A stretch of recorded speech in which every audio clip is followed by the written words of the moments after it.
Hello everyone, welcome to break time classes. इस video में हम बात करेंगे जो हाई कोर्ट का आरओ का एग्ज़ाम है उसका स्टेज 1 और स्टेज 2 के बारे में, मतलब रिटन एग्ज़ाम और टाइपिंग दोनों चीज़ के बारे में हम बात करेंगे इस वीडियो में। पहला है स्टेज 1 जो ऑब्जेक्टिव टाइप होगा। इसमें आपको पता है कि 200 क्वेश्चन आएंगे और उसे करना होगा 3 घंटे में। इस बार जो टाइम दिया गया है वो 3 घंटे दिया गया है, यानी 180 मिनट। सबसे पहले हम बात करेंगे टाइपिंग टेस्ट की। जैसा कि मैंने बताया था पिछले वीडियो में कि मेरा एक्सपीरियंस कैसा रहा था टाइपिंग का, तो इसमें इस बार जो आएगा 500 वर्ड आएंगे, 500 वर्ड रहेंगे। आपको 20 मिनट में लिखना होगा, मतलब 25 वर्ड पर मिनट लगभग आएगा।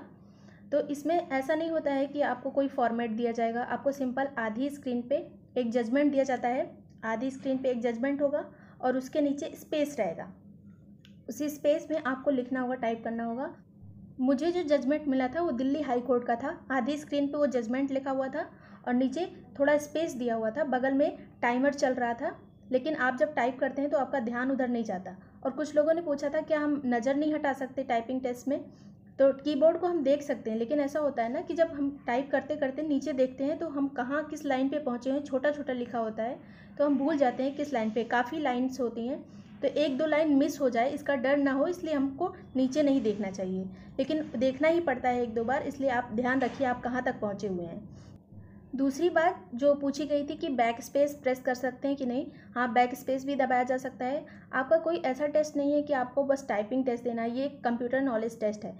जैसा कि आपकी क्वालिफिकेशन रिक्वायर्ड है कि आप CCC पास हो या ओ लेवल पास हो या कोई डिग्री हो आपके पास। याद रखिएगा CCC अगर नहीं भी है, ओ लेवल नहीं है, आपने बीटेक किया हुआ है कंप्यूटर साइंस से जैसा कि मेरा है, तो आप एग्ज़ाम में अपीयर हो सकते हैं।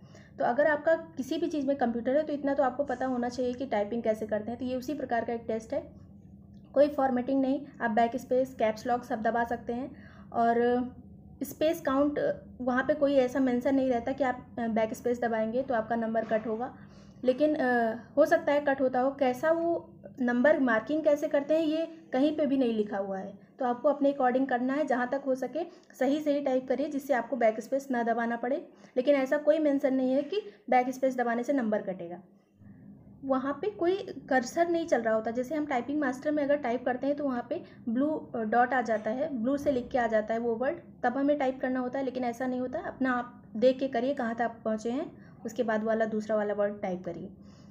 मान लीजिए आपका एक दो वर्ड मिस हो जाता है तो कोई बहुत बड़ी बात नहीं है। अगर आपकी एक दो लाइन मिस हो गई तब गलती हो सकती है, मतलब नंबर कट हो सकते हैं ज़्यादा। लेकिन अगर एक दो वर्ड छूट गया कोई बात नहीं, आपको पासिंग मार्क्स मिल जाएंगे। 25 मार्क्स आने हैं पासिंग मार्क्स, और थोड़ा बहुत नंबर कट होगा अगर एक दो मार्क्स वर्ड छूटते हैं, लेकिन ऐसा नहीं है कि छूट गया तो आप फेल हो जाएंगे। थोड़ा न्यूमेरिक कीज़ जो हैं और साइंस उनकी प्रैक्टिस कर लीजिए। ब्रैकेट कहाँ लगाना है, सेमी कॉलम कॉलम, और कॉमा के पहले कोई स्पेस नहीं होता है, याद रखिए। कॉमा के बाद एक स्पेस दिया जाता है, ये भी याद रखिएगा। फुल स्टॉप कहाँ लगाते हैं, फुल स्टॉप के बाद, फुल स्टॉप के पहले कोई स्पेस नहीं होता है। अगर कोई चीज़ ब्रैकेट में लिखी गई है तो ब्रैकेट जहाँ से शुरू होता है उसके बाद कोई स्पेस नहीं होता है, और जहाँ ख़त्म होता है उसके अंदर कोई स्पेस नहीं होता, लेकिन ब्रैकेट के बाहर जो होता है एक एक स्पेस होता है। ये सब चीज़ें आप गूगल से सर्च कर लीजिए कि कहाँ पे क्या लगाना है। और एक लास्ट बात, अगर आप सही लिखने पे फोकस करते हैं कि मतलब मेरी गलती कम हो, तो आपका टाइपिंग भी पूरा हो जाएगा, स्पीड भी आ जाएगी, पूरा जो पैरा दिया होगा वो भी रिप्रोड्यूस हो जाएगा। तो आप इस बात का ध्यान रखिए कि गलती कम से कम हो, क्योंकि उसमें ज़्यादा गलती अगर होगी तो नंबर कट होंगे। अब बात करते हैं स्टेज 2 की, कि इसमें क्या आता है। कुछ थोड़े बहुत स्ट्रेटजी जो मुझे लगता है टिप्स थोड़ा बहुत हो सकती है। वैसे तो जो IAS या PCS की प्रिपरेशन कर रहे होंगे काफ़ी टाइम से, उनके लिए कोई स्ट्रेटजी जानने की ज़रूरत नहीं है मेरी, लेकिन जो पहली बार RO का एग्ज़ाम दे रहा है उसके लिए इम्पॉर्टेंट हो सकता है। तो सुन लीजिए एक बार। तो स्टेज 2 में जो 200 नंबर का क्वेश्चन आएगा, 200 क्वेश्चन होंगे, आपको 3 घंटे में पूरा करना होगा। इस बार 3 घंटे का टाइम दिया गया है, हर बार नहीं दिया जाता था। और इसमें आएगा इंग्लिश के लगभग 30 क्वेश्चन आते हैं, तो इंग्लिश का वेटेज ज़्यादा होता है। इंग्लिश और जीएस का सबसे ज़्यादा होता है, फिर सेकेंड नंबर पे इंग्लिश। तो और हिंदी के 10 से 12 क्वेश्चन आते हैं, रीजनिंग के 12 क्वेश्चन आते हैं लगभग। कंप्यूटर खासकर याद रखिएगा, कंप्यूटर के 10 क्वेश्चन लगभग आते हैं। साइंस के 10 क्वेश्चन, जिसमें बायो ज़्यादा आता है। करेंट अफेयर के 15-20 क्वेश्चन रहते हैं, और बाकी जितने बचे 200 नंबर में, 200 क्वेश्चन में, वो सभी जीएस रहता है, स्टैटिक पार्ट। जैसे हिस्ट्री, ज्योग्राफी, आप यूपी का हिस्ट्री देख लीजिए, ज्योग्राफी देख लीजिए, ये सभी चीज़ें इंपॉर्टेंट है।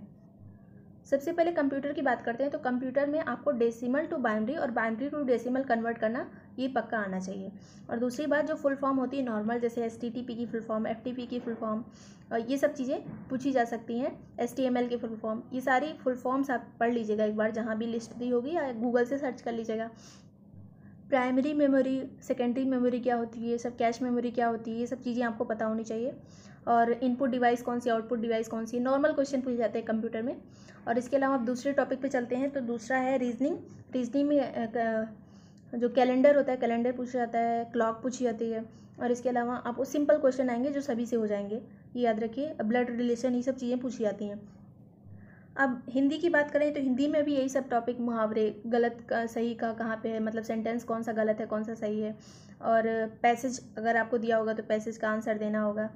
पर्यायवाची, विलोम, ये सभी शब्द पूछे जाते हैं। और इसके अलावा अब इंग्लिश की बात करें तो इंग्लिश में भी एरर स्पॉट करना, अगर वो पज़ल जो होता है, पज़ल टाइप के जो सेंटेंस दिए होते हैं उनको अरेंज करना।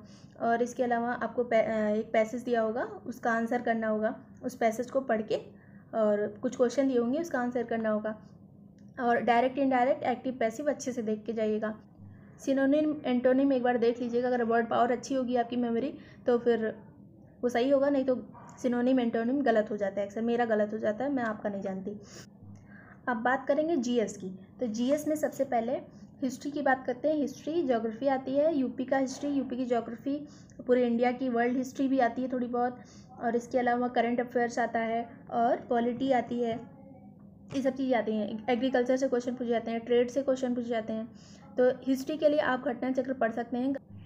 हिस्ट्री, ज्योग्राफी और पॉलिटी के लिए आप घटना चक्र पढ़ सकते हैं। जो लोग इंग्लिश मीडियम वाले हैं, अब इंग्लिश मीडियम में भी घटना चक्र अवेलेबल है, तो आप उसको घटना चक्र लेके पढ़ सकते हैं। क्योंकि ज़्यादातर जो क्वेश्चन आते हैं वो जो PCS में क्वेश्चन पूछे जाते हैं वैसे ही इसमें पूछे जाते हैं। थोड़ा ईजी होता है क्योंकि यहाँ पर ज़्यादा कॉन्सेप्ट नहीं आता, सभी फैक्ट ही पूछे जाते हैं। तो आप फैक्ट पे फोकस करिएगा।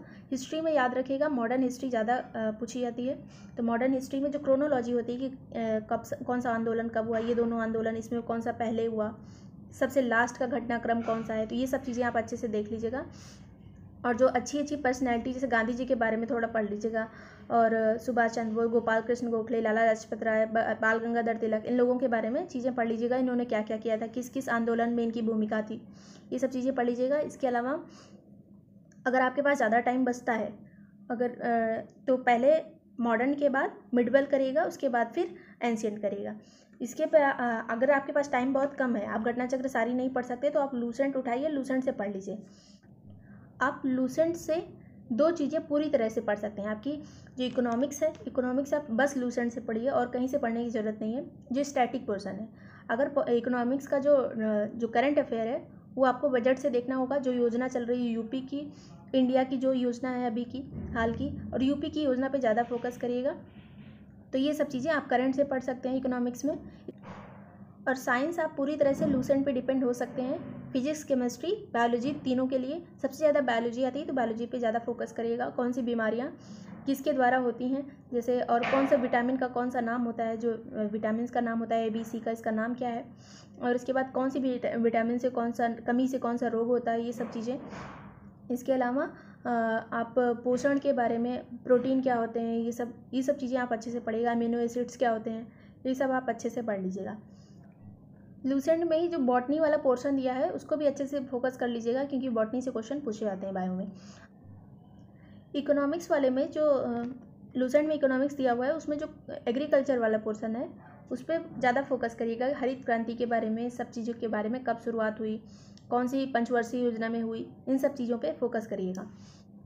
अब आते हैं ज्योग्राफी के पार्ट पे। तो ज्योग्राफी पे आप ये कर सकते हैं कि आप घटना चक्र से तो पढ़ ही सकते हैं। इसमें कौन कौन सा टॉपिक इंपॉर्टेंट है, तो जो नदियाँ दी हुई हैं सभी, और देश की सीमाएं कहाँ से कौन सी लगती हैं, उत्तर प्रदेश के किस राज्य की सीमा किस देश से लगती है, ये सभी चीज़ें आप इंपॉर्टेंट हैं। झील कहाँ पे कौन सी है। और इसके अलावा जो जनसंख्या है, जनसंख्या पे आप ज़्यादा फोकस करिएगा। यूपी की जनसंख्या में साक्षरता मेल की कितनी है, फीमेल की कितनी है, और यूपी की साक्षरता टोटल कितनी है, इंडिया की कितनी है, जनघनत्व कितना है, ये सब चीज़ें बहुत इंपॉर्टेंट है। पहले इंडिया की ज्योग्राफी पढ़िएगा, उसके बाद वर्ल्ड की पढ़िएगा। ये चीज़ इंपॉर्टेंट है, इंडिया वाली पहले फिर वर्ल्ड की। कृषि में आप जो कितने प्रकार की कृषि होती है उस पर फोकस करिएगा। जो सहकारी कृषि होती है, मिश्रित कृषि होती है, रिले कृषि, ये सब कृषि कितने प्रकार की होती है, इन चीज़ों पे फोकस करिएगा। सिंचाई कितने प्रकार की होती है, कैसे कैसे हम सिंचाई कर सकते हैं, इन चीज़ों पे फोकस करिएगा। ज्योग्राफी के लिए एक बुक आती है, ये सब चीज़ें आपको उसमें मिल जाएंगी। ज्योग्राफी के लिए दृष्टि IAS की क्विक बुक आती है, उसको आप ले सकते हैं, कहीं भी आपको आसपास मार्केट में मिल जाएगी। अगर आप घटना चक्र से बोर होंगे तब ये काम करिएगा। जो दृष्टि की IAS की बुक है, दृष्टि IAS की बुक है जो ज्योग्राफी वाली, आप ये ध्यान रखिए कि आप कितने टाइम में सारे सब्जेक्ट कवर कर लेते हैं। तो अगर आप घटना चक्र पढ़ना शुरू करते हैं तो घटना चक्र ही सारे सब्जेक्ट ही पढ़े जाए, क्योंकि इतना टाइम नहीं है, ना कोई इतना पढ़ पाता है कि वो सभी किताबें पढ़ ले। तो आप बस अपनी कैपेसिटी के अनुसार पढ़िएगा। बहुत सारी किताबें रख के उसमें से एक भी ना पढ़ने से अच्छा है कि जो है वही पढ़ लो। अब पॉलिटी की बात करते हैं तो पॉलिटी के लिए भी घटना चक्र ही इंपॉर्टेंट है, लेकिन अगर आप घटना चक्र नहीं पढ़ सकते हैं तो लूसेंट से भी हो जाएगा। लूसेंट से लाइन टू लाइन पूरा पढ़िएगा। अगर आप बोर हो रहे हैं, लूसेंट आप नहीं पढ़ना चाहते हैं क्योंकि छोटा लिखा होता है, मैं कह रही हूँ कि लूसेंट से लोग जल्दी बोर होते हैं अगर उन्होंने कहीं और से कभी नहीं पढ़ा है तो इसके लिए आप घटना चक्र से भी पढ़ सकते हैं। तो पॉलिटी घटना चक्र से भी पढ़ी जा सकती है और लूसेंट से भी पढ़ी जा सकती है। अगर पॉलिटी के टॉपिक की बात करें तो आप जो 1 से 50-51 तक जितने भी आर्टिकल दिए हैं, 1 से 51 तक जितने आर्टिकल दिए हैं वो आपको रटे होने चाहिए। उसमें से भी फंडामेंटल राइट्स जो हैं उसके सारे आर्टिकल हैं, आपको एक एक सभी पता होना चाहिए, उसके पार्ट भी पता होना चाहिए। जैसे 19 में क्या क्या है, पार्ट 1 में क्या है, 2 में क्या है, इतना पूरा सब पता होना चाहिए आपको। इसके अलावा DPSP पे फोकस करिएगा। कॉन्स्टिट्यूशन का जो प्रियम्बल है, प्रियम्बल में क्या क्या चीज़ें दी हुई हैं, कब कौन सा ऐड हुआ, जो वर्ड 3 ऐड हुए हैं वो कब ऐड हुए, ये सब चीज़ें आपको अच्छे से देखनी है। अब बात करते हैं करंट अफेयर्स की। तो करंट अफेयर्स के लिए कोई ऐसे स्पेसिफिक बुक नहीं है, आप कोई भी बुक ले सकते हैं। जैसे स्पीडी भी ले सकते हैं, स्पीडी जैसे क्वेश्चन उसमें आते हैं वो स्पीडी में मिल जाते हैं। और ई दृष्टि की और घटना चक्र की जो करंट अफेयर की बुक आती है वो भी अच्छी होती है। इसके अलावा अगर आप यूट्यूब से वीडियो देखना चाहते हैं तो करंट अफेयर के वीडियो काफ़ी लोग डाले हुए हैं यूट्यूब पे, आप यूट्यूब से देख सकते हैं। जो मंथ वाइज वीडियो आते हैं वो आप देख सकते हैं किसी भी चैनल से, आप जिसे देखना चाहें उसे देख सकते हैं। इसके अलावा इंग्लिश के लिए आप किसी भी चैनल का ये टॉपिक, जैसे डायरेक्ट इनडायरेक्ट आपको देखना है तो आप किसी भी चैनल पे सर्च करिए, डायरेक्ट इनडायरेक्ट पहले सर्च करिए, आपको जो पसंद आए वो देख सकते हैं आप। बस आपका टॉपिक कवर होना चाहिए, कहीं से भी हो। और इसके बाद मैं कुछ GS के क्वेश्चन डेली 10-15 क्वेश्चन, जिससे आपको वो बस 15 क्वेश्चन नहीं होंगे, उससे आप जितने क्वेश्चन बन रहे होंगे वो सभी क्वेश्चन मैं करा दूंगी जो मुझे लगेगा कि RO में पूछे जा सकते हैं। तो आप उसको रोज़ फॉलो कर सकते हैं, आपको अगर अच्छा लगे तो।